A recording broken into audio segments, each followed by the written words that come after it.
छोराले डाइभर्टर जोड लगाइरहेको छ है मेरो। यसलाई पनि सिकाउँदैछु अलिअलि, सिपहरू सिक्यो भने काम लाग्छ। हो त्यसरी नै हो जोड्ने। अब त्यो अब प्लेट हाल्यो, प्लेट एकदम मिलाएर बस। अब डाइभर्टर नब त्यहाँनिर ट्याक्क हाल्ने।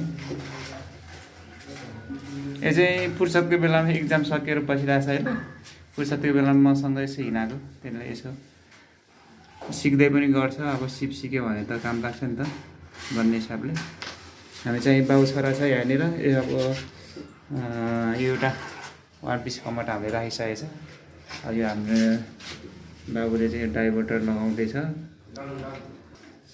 त्यो चाहिँ प्लेट राखिसकेको छ ठ्याक्क। अब त्यो एलेङ्कीले तलबाट टाइट गर्नुपर्ने हुन्छ, यहाँनिर हुन्छ क्या यस्तो चाहिँ सानो एलेङ्की हुन्छ।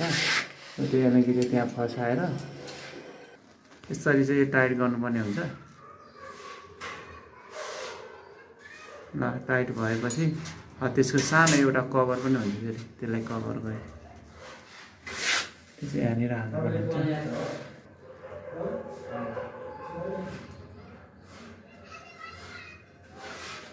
ल चाहिँ फाइनल्ली यो चाहिँ डाइभर्टर चाहिँ फिट भयो। अब जुन यसको चाहिँ अब यो भइहाल्यो नि, यो चाहिँ अफ हुनेपछि पानी आउने भयो। यसमा पुस गरेपछि चाहिँ माथि सावरमा जाने भयो। यहाँनिर यो चाहिँ यो अफ गरेपछि चाहिँ स्पोर्टमा आउँछ पानी।